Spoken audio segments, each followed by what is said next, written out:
Goeiedag en baie welkom ook by vanoggend se saam reis deur die Here se woord in hierdie adventtyd.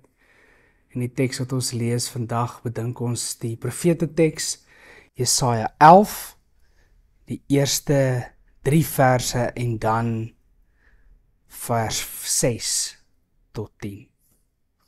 'n takkie sal uitspruit uit die stomp van Isaai, 'n loot uit sy wortel sal vrug dra en die gees van die Here sal op hom rus. Die gees wat wysheid en insig gee, die gees wat raad en sterkte gee, die gees wat kennis verleen en eerbied vir die Here. Die takkie sal vreugde vind in die diens van die Here, en hy sal nie reg spreek volgens uiterlike skyn nie, en nie oordeel volgens hoorsê nie. Vers 4 dalk, hy sal armes billik verhoor en die ootmoediges in die land regverdig oordeel. Dan hoor hierdie wonderlike sterk beeld wat Jesaja hierso beskryf. Wolwe en skape sal dan saam bly, luiperd sal tussen bokkies lê, kalwers, leeu's en voerbeeste sal bymekaar wees.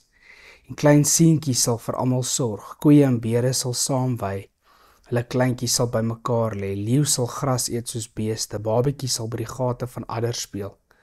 Klein kindertjies sal hulle hande uitsteek na giftige slange. Op die heilige berg sal niemand kwaad aanrig of iets verniel nie, want die aarde sal vol wees van die kennis van die Here soos die see vol water is. In die tyd sal iemand uit die geslag van Isaai 'n vaandel wees vir die volke. Die nasie sal na hom vra en sy woonplek sal hoë aansien geniet.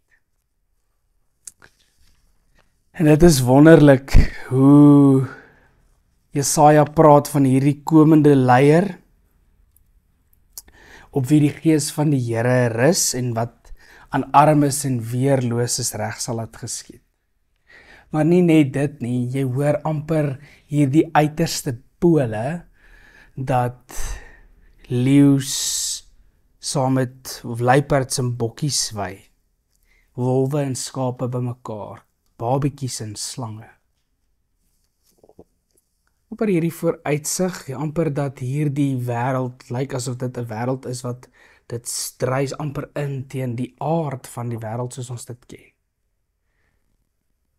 Maar hoe die belofte, hierdie profeet Jesaja waarsku hulle dat die Here gaan oordeel, hy gaan as regter, as skeieregter optree oor dit wat reg is, en hy doen dit deur hulle oor te gee aan die mag, die wêreldmagte wat hulle bedreig. Die Babiloniërs, die Assiriërs.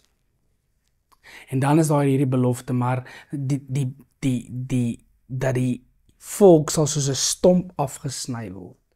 En ons weet, die Noordryk val in 722 voor Christus, dan word die Noordryk platgevee, en onder in die Suidryk, Juda, met 2 stamme, weet ons later in 586, dan tref daardie selfde lot hulle ook. Die profeet Jesaja praat van julle sal afgesny word soos 'n stomp, maar daar sal 'n takkie, 'n loot, 'n stomp van Isaai, uit sy loot sal haar wortels wees wat vrugte dra. En dan hierdie belofte dat hierdie gees van die Here op hom sal rus. En dan in hierdie takkie sal hulle vreugde vind. En amper in hierdie wêreld wat hy hier beskryf, die gevaarlikste goed by die onskadelikste goed, dat die twee met mekaar versoen sal word. 'n baie mooi en 'n baie sterk en 'n baie radikale beeld. Maar dat dit amper die wêreld is wat die nuwe Jerusalem, die wêreld, God se heerskappy, dit wat hy wil kom bewerk, ook deur sy heerskappy op aarde. Die vraag is, hoe kan ek en jy die Here se heerskappy, sy heerskappy op aarde laat gedei?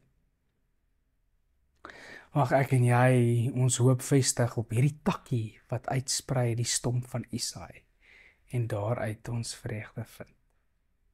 Mag dit vir jou vrede bring Kom ons bid saam.